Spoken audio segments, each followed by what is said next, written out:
Okay, continuing with the blind reacts. I'm frustrated because I feel like there's some deception and some deceitfulness going on. And there seems to be some lying going on. Blatant, flat out lying and emotionalism going on. JonBenet, out of respect for John, who does have a band concert, Okay. I'm not going to engage in trying to go back through and respond to all of that colloquy. Suffice it to say, in case you didn't watch the last video, we're talking about the ransom note and we're talking about the credibility of handwriting experts who say that Patsy did it. Mr. Hoffman is the representation for the plaintiff. Ramseys are the defendant. And so essentially Mr. Hoffman is saying, well, have you guys produced your own report from the handwriting analysis? You guys have spent a lot of money on sort of trying to do your own investigation of this case. Where's your report of the handwriting analysis? Since you're trying to discredit and say that all of the experts that we put forth don't know what they're doing, where is your handwriting analysis report? And Lynn Wood's response, and that's why I say we're no longer in legal territory. We're just talking right now. Mr. Hoffman is coming with examples and stuff like that, and he's presenting legal facts for discussion. And Lynn Wood ain't brought nothing to the table. He hasn't brought any examples to refute anything that Mr. Hoffman has said. Not a dang thing. And now he's responding when all Mr. Hoffman said, he did take a little bit to say, but all he said was, hey man, you guys haven't done anything to shut me up by presenting me with your own handwriting analysis report.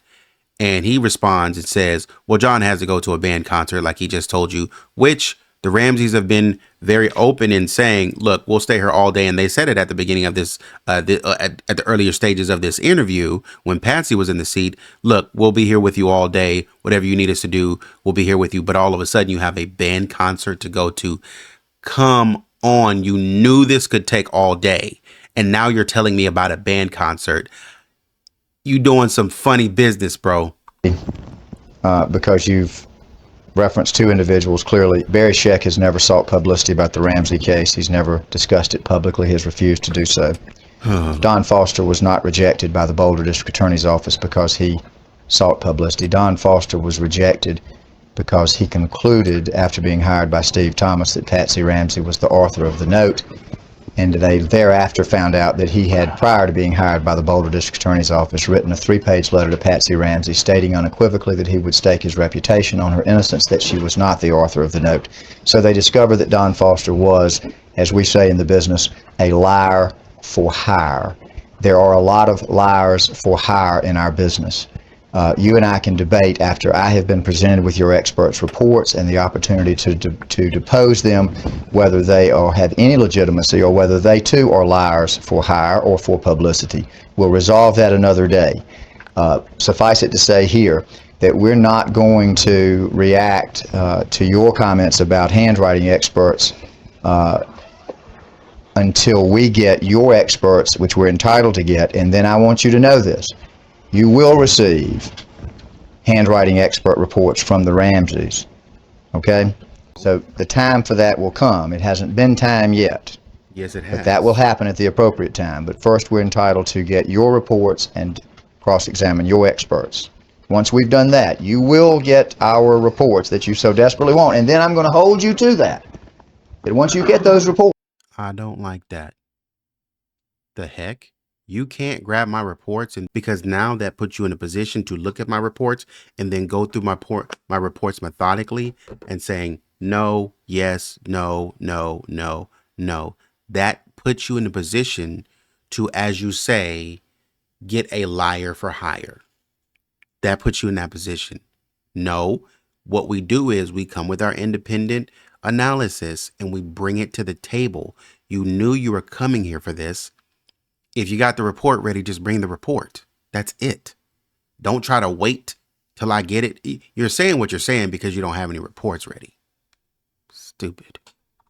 Since you don't believe the four people that Alex Hunter described as top of the line that said out there in bolders she didn't write it.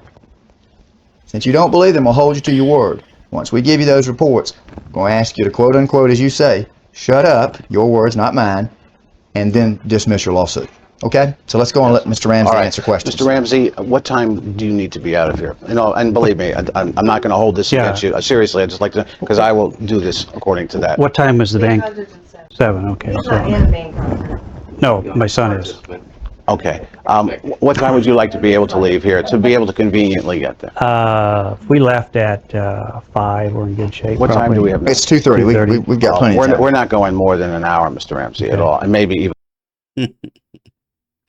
It's 2:30, and you don't need to leave to be able to. It's in Boulder, Colorado. I'm sure you're not that far away, but it's 3 hours till, and you said I need to be able to get to a band concert. We're probably going to be out of here by 5 anyway. Why would you bring up needing?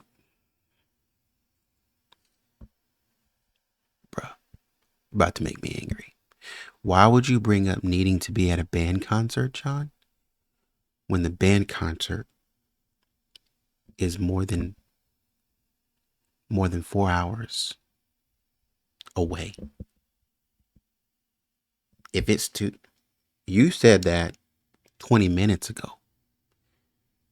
3:30, 4:30, 5:30, 6:30, 7:30. It's 5 hours away if it starts at 7:30. I know you're lying to me and it starts at 7:30. I feel like you're lying to me and it starts at 7:30. I thought I heard you say 7. Brother, you ain't got to be out here. It's Boulder. It's not like you got to travel all over the world. You ain't got to be out here. And then I'm going to let you go. So what? You can travel, I guess, apparently what you're saying is you're an hour and a half away from the school. Okay. What? And you brought that up 4 hours ahead of time for what? Less than that. Okay. But that's not an invitation for him and I to go for another 2.5 hours talking, is it? Well, you can come to the band concert with me then.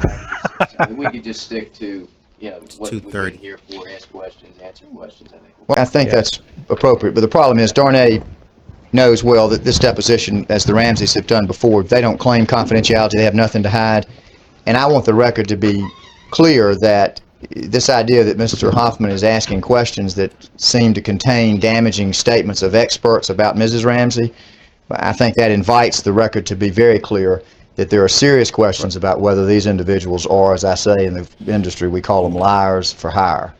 And so I think that both sides of that issue have to be explored on the record when he makes their conclusions part of his question. Well, That's all. But I think the question was, is it in fact, you have knowledge of it, not so much, do you agree with it? That's a way of putting out this, what we believe to be potentially a very bogus conclusion, accusing Patsy Ramsey of writing the note, because he wants that to then be part of a public record that's either watched on television or read by someone. And when you put that kind of information out there, the record, in order to be accurate and complete, has got to contain information that I think clearly demonstrates that there are at a minimum serious credibility issues with these alleged experts, if there's not already sufficient evidence in the record to show that they are quote-unquote liars for hire or bogus experts. I've offered to resolve at least part of this, and I will do so by having my office locate Mr. Kane's letter to Mr. Hoffman. We'll attach it to the record. It will speak for itself. Okay? Mr. Wood, I just want to say one other thing with respect to, you may have noticed that I have not asked Mr. Ramsey for personal information, or Mrs. Ramsey. I haven't asked for their address. I haven't asked for social security numbers. I haven't asked for anything that would in any way hinder your ability to have to hold this back, to at least redact those elements of it, because I'm not interested in creating a record that will keep you from being able to make this public if you choose to do so at any time that you choose to do so. I just simply want to go. I've had an opportunity to see a lot of the tapes and transcripts of Mr. Ramsey and Mrs. Ramsey with the police interviews and whatever, and I'm not interested in taking them over the same ground. I could have easily, Mrs. Ramsey, I believe, made a statement to the media yesterday that she was surprised at how short the deposition was, that there didn't seem to be any where's the meat to the Whopper, but a lot of that was already provided to me by material from Discovery. So consequently, I'm not trying to create any kind of record. I'm just trying to get answers to questions that I still have, and I'm required to do that. Let's move forward. You asked the questions. They've answered everyone so far, and they'll continue to do so. Mr. Ramsey, I'm going to show you a document that I'd like to have the court reporter mark plaintiff's exhibit. You're going to have to help me. 17, marked for identification. Okay.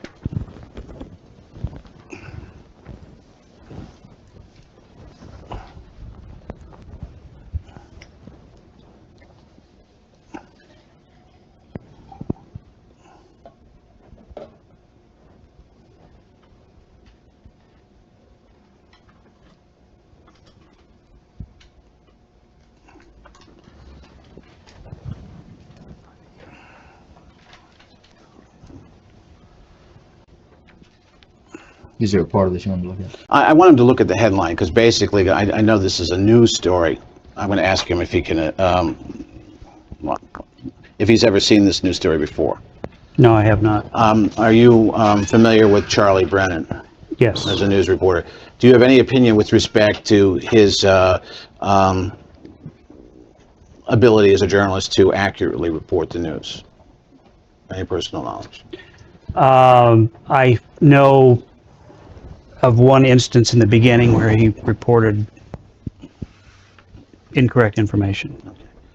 I want to ask you whether or not the headline in this story is substantially correct, knowing that these are not your words. Did you, in fact, have investigators tail possible suspects? Ooh. I thought I heard that somewhere. That because I say it, I didn't want to say it because like I was like, man, I can't remember if somebody said that he had people telling people or like following people. But I'm glad Mr. Hoffman brought that up because I couldn't remember. I did not have investigators tail possible suspects. Do you know if anybody working on your behalf had suspects tailed by investigators? I believe that our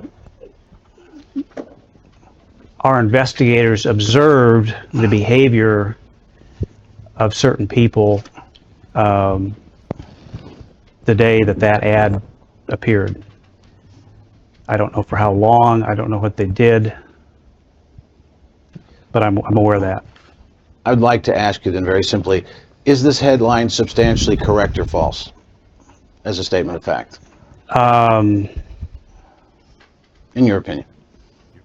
Is it substantially correct as a statement of fact in your opinion, the headline? Well, I don't. The word I have difficulty with is tail. I don't know that they tailed anyone. I think they observed outside their homes.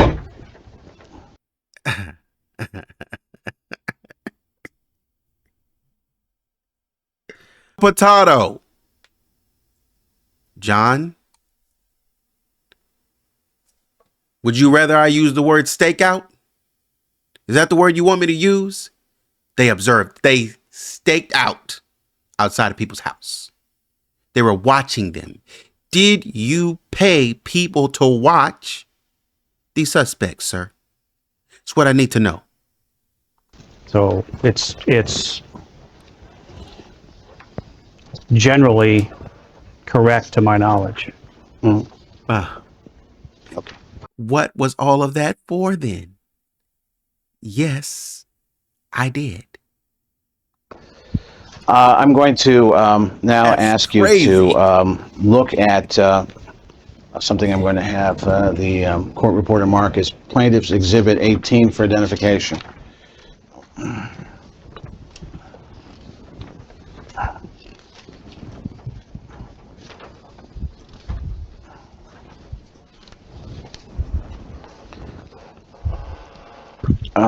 Please, there are a series of documents here. I'd just like you to look at them all at one time briefly, and I'll ask you about each one.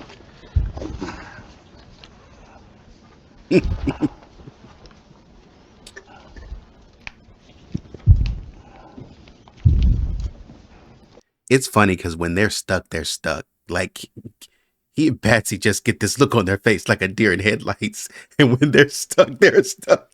And they use the same method to get out of these sticky situations. Having a problem with the word that you used. You're claiming, like Mr. Hoffman, for example, might say, now, you guys said that you take a bath every morning. You know, is that correct? And they'll be like,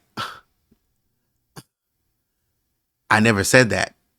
And then Mr. Hoffman will respond and be like, so is it your recollection that you guys don't take baths in the morning time? Or is that what you said? And then their response, the Ramsey's response is, well, I guess I'm having a problem with the word bath. I don't take baths. I take showers every morning. Do you clean yourself in the morning? Is that what you're admitting to? Generally, yes. More or less, yes. So what did we stop for? The heck?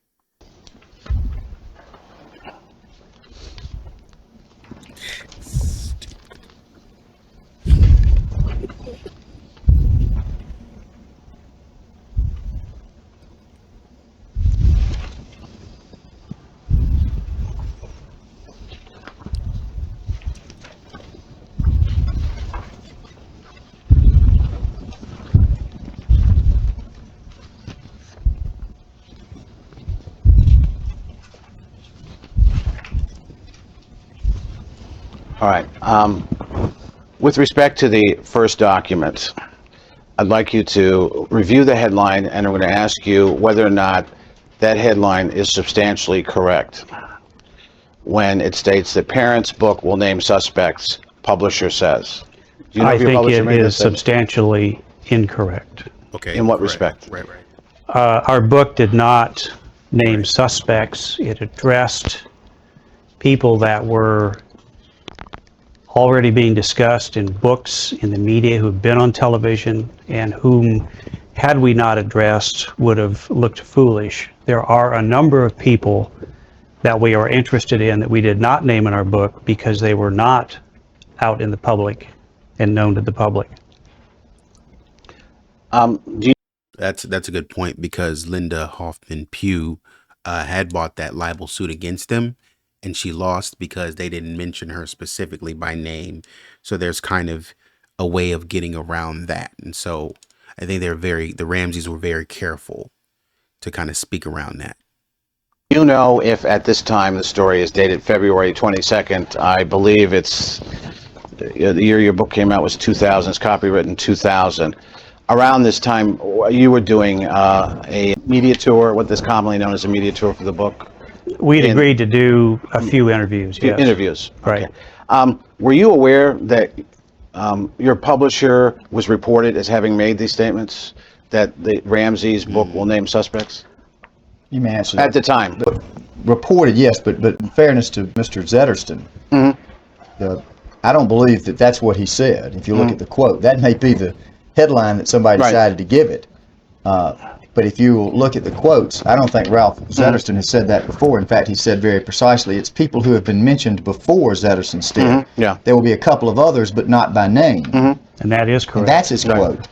So, I mean, No, I'm not responsible for what some writer decided to put in understand. a headline for whatever reason. But you can answer the question if you were familiar with this article or other articles that claim that that's what Mr. Zetterson was Well, doing. actually, I'm going to withdraw my question. I'm going to ask a different question. Were you aware at the time this article was published that there were stories with this sort of headline circulating, that the Ramseys were naming suspects? Right. Was aware post that being out there. I wasn't aware that that was going to be said or that But it afterwards. was interpreted as that. Did you make any attempt to object to any of the media with respect to this characterization? Did you make any attempt to correct that impression? What we found in dealing with the media is that it's a massive brute. I don't know how I would begin to correct that kind of thing. The book was an attempt to correct as many of the myths that we knew about. Mr. Ramsey, I quite agree with the characterization of the media as a massive brute. However, did you at any time ever say in public that one of your intentions in your litigation was to change the way in which the press reported the news in a case like yours? You can answer that if you want to see the statement, don't answer. No, I'm just saying Yeah. that Well, I'll words tell you to what that my effect. feeling is, and I've said this a number of times, that we need a law in this country that prevents the police from talking to the media about evidence in an ongoing case. We have bypassed the constitutional provisions that have been put in place to protect people's rights. When the police can disclose evidence to the media for entertainment. It's the law in England. If some of the things that the media had done in this country and that the police had done in Boulder had been done in England, they would be in jail. It's a simple law. I think we need that in our society. So yes, I would love to see that kind of a change, because I think our system is too quick to convict based on hearsay that's broadcast on the media. And that's unfair to any citizen. I don't know if you're Is this the man who is trying to drive the media or the police to open up the investigation out loud when the cops are like, no, we're not about to show this and that. We're not doing that. We're keeping everything tight-lipped. And you're mad because they say, we ain't letting nobody know what we know. This is the same man saying, let us know everything now. What do you want, John? You want them to be tight-lipped like they're being, or you do or you don't want them to let people know anything? Because I don't get what you're trying to get at. Because right now you're saying, oh, you guys are going out to the media for, basically in our age would be for clicks and likes. But nowadays, and if I'm remembering correctly, you guys have been going to the media this entire time. You guys have been going to the media from the beginning, when you were told from your company to lay low. When people were calling your company and your PR representative at the company was saying, we don't have a statement on John. John has been sent to deal with what's going on with his family. He should be laying low. After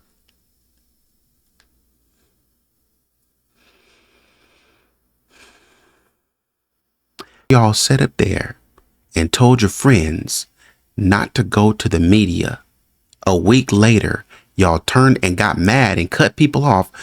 According to Judith Phillips, a week later, y'all turned around and went to the media and started setting up interviews.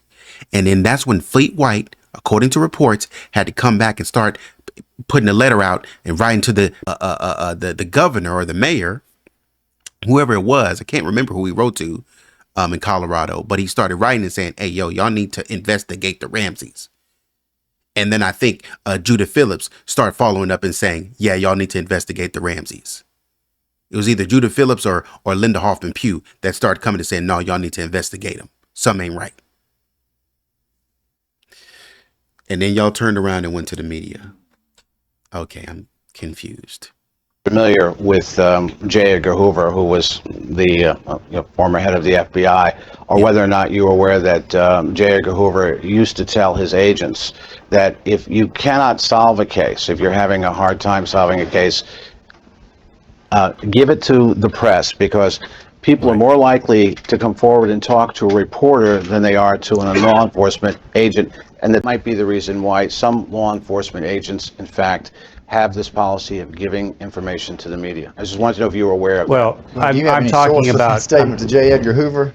I mean, I don't have it that I can produce. we I'm could just say that J. responding. Edgar Hoover could speak for himself, but you're putting in his or herself, it'd be kind of whichever difficult case it may be. himself He's or not herself. somebody that I would like quote as a libertarian or a humanitarian or an ACLU advocate. I'm going to let Mr. Ramsey answer, but we're getting far afield again, I'm afraid. No, But go ahead. I don't know what John England or cops in England being thrown into jail. I was trying to look that up. And the J. Edgar Hoover quote, I can't find that.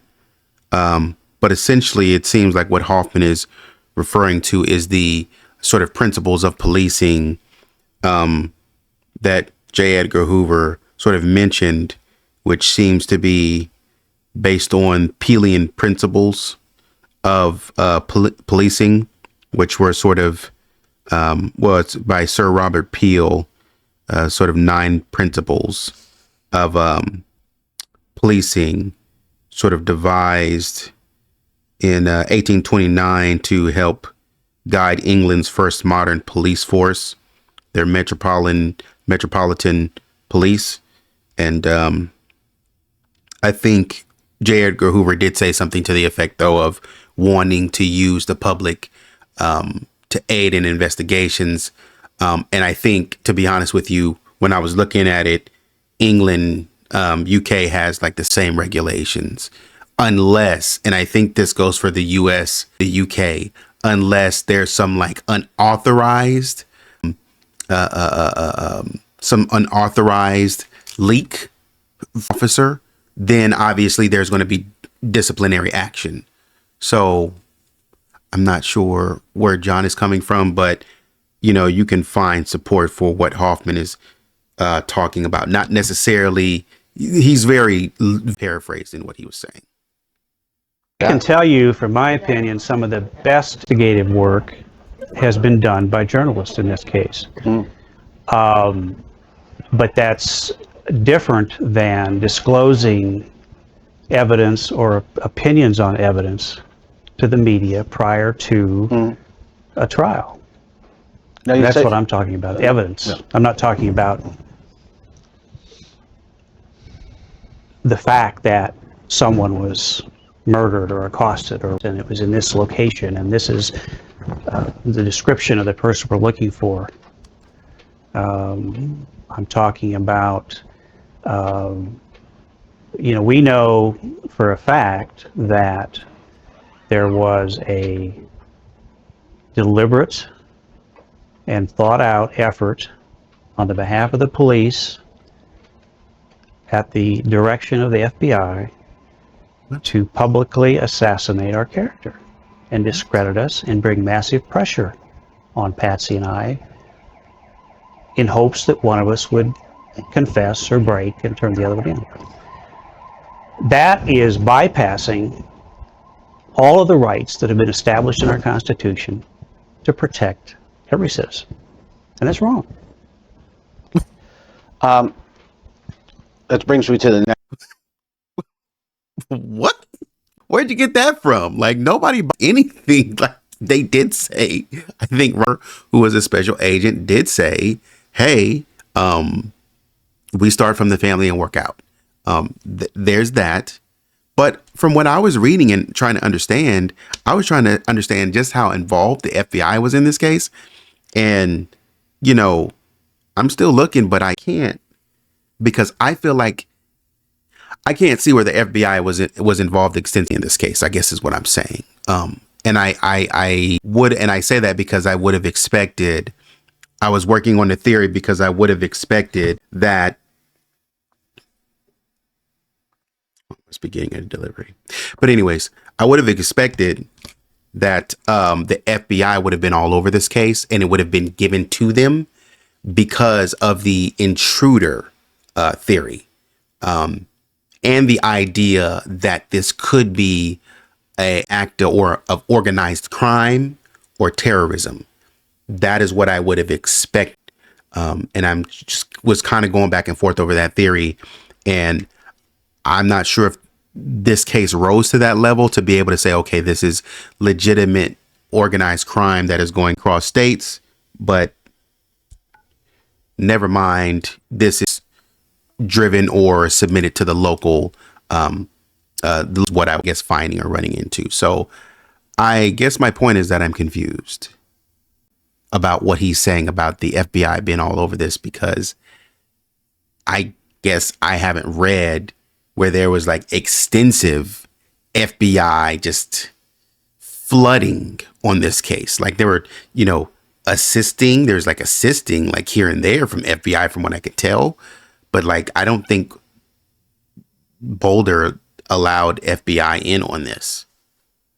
Next question, which is, could you just express briefly your opinions of tabloid magazines such as Globe, the Inquirer, the Examiner, the Good Star? question. I have said before, and I still believe they are a cancer in our society. All right, which brings me to the next question, which I asked Mrs. Ramsey yesterday, and I'm going to ask you.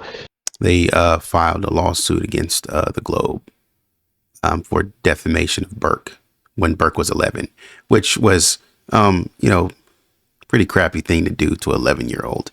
I mean, why they did it. They're just trying to break a story, and they felt like that was credible.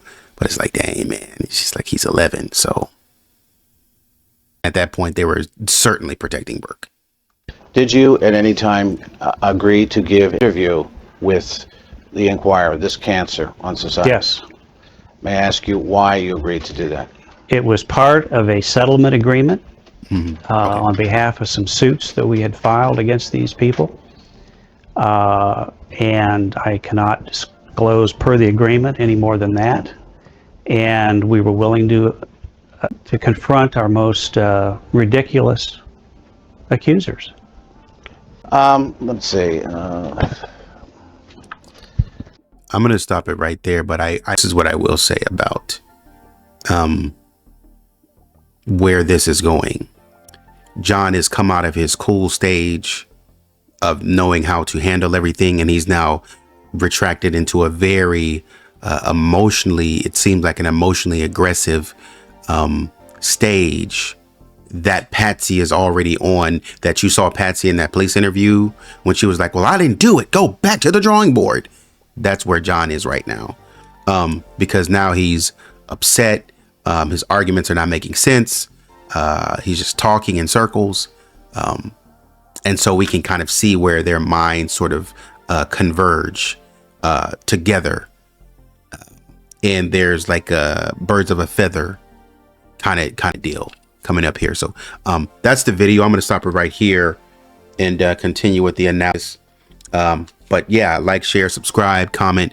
Let me know what you think. Continue to enlighten me on your thoughts on the case. And I love the fact that you guys add like the little tidbits and stuff like that about certain elements of a case.